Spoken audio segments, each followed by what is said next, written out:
What's going on, guys? Crypto Renegade here. In today's video, I'm going to talk about my updated thoughts and experiences with the BitPay crypto debit card review. Let's get into it. But before I jump into the content, I just updated my new free ebook on the 7 best ways to secure your crypto, updated for 2021. It's 100% free, so check that out in the description, and it will also be pinned in the comments below. All right, let's get started.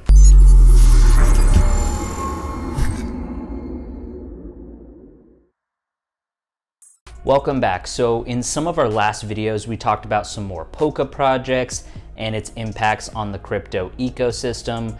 We've also covered recently Solana projects, Cosmos projects, and even dug deeper into NFTs.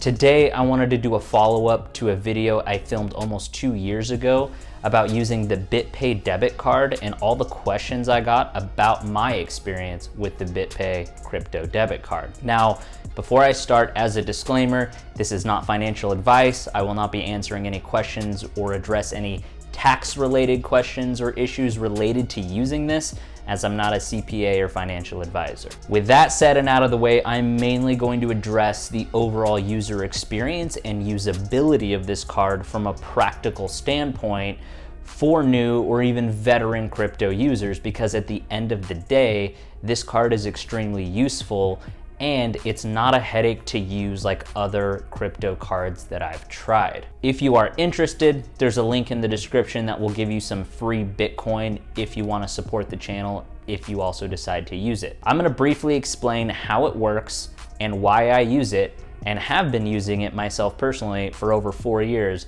but will also include some cons for this as well. This is probably the easiest hassle-free crypto debit card that exists.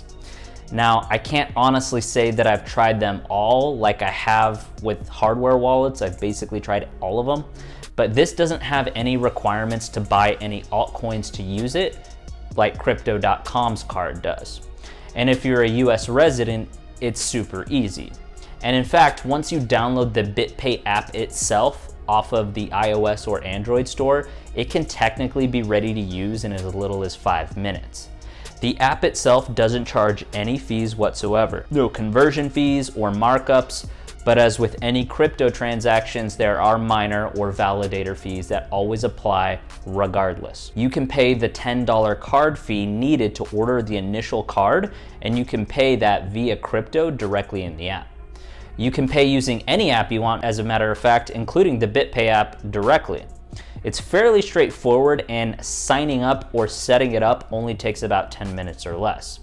With that said, here are the most common questions I got about my actual experience using this card for years very consistently now.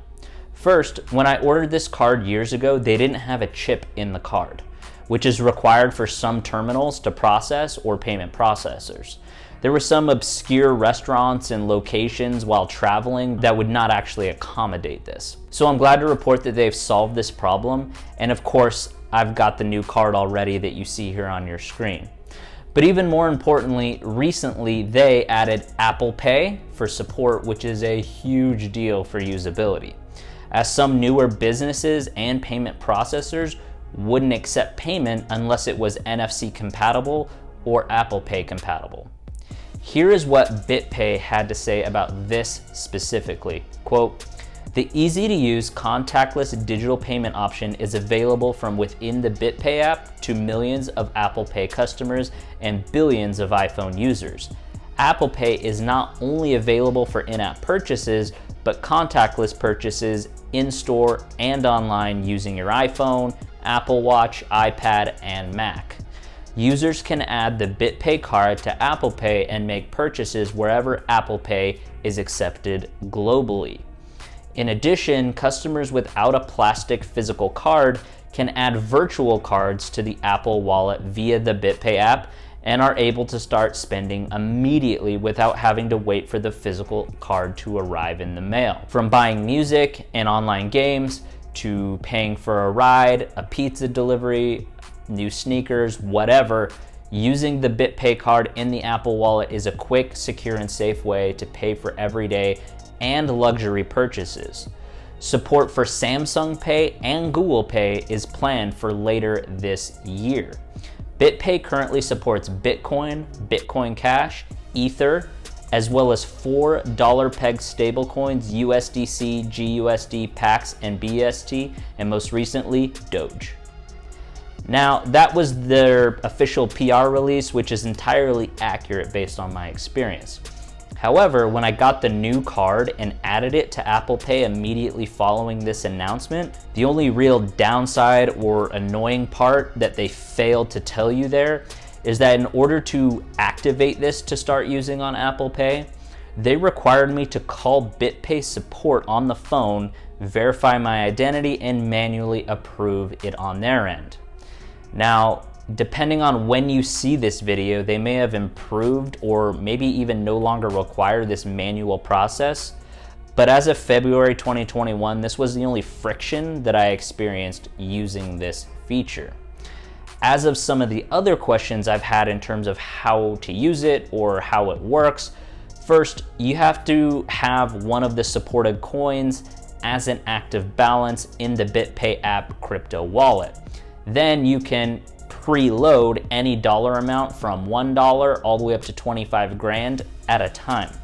When you load up the card, it updates almost instantly. In fact, the longest it's ever taken for my balance to update and be reflected was about 7 minutes, and that was back in 2017 when the network for Bitcoin was massively congested at the time during that bull run. It will tell you the price in real time, and you're basically agreeing to sell that crypto for the immediate cash balance on your card instantly.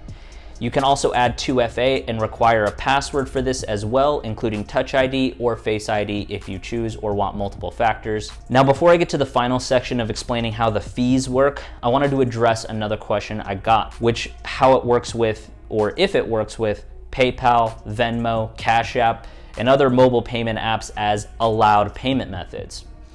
As of this last year, yes, in fact, I have used this to pay my rent in the past, as well as other people for random things like going to lunch or going to dinner. The only other thing you need to know is that if you try to use this at a location such as a hotel, it will not work for putting on a pre-authorization hold, as most merchants can see this on the back end as a prepaid card. I have only personally run into this once before Apple Pay was an option, and they wouldn't let me use my card at this hotel, even though it had way more money already loaded as an active balance on the card that was needed to cover the entire stay. My point is, summing this up, some places won't allow prepaid cards to be used in certain situations like hotels, and you need to be aware of this. 99.9% of situations this doesn't apply to, but I experienced that, so I wanted to let you know. Now, let's talk about the fees charged by BitPay, and I'll make this as quick and straightforward as possible. The one thing you also need to know is that hidden in their fine print, they charge a $5 inactivity fee if you go without any debit card transactions after 90 days of inactivity. There are no monthly fees, no renewal fees, no per transaction fees. The only fee is the one-time $10 fee to get the card issued to you, and a $10 replacement fee if you lose it and order a new one.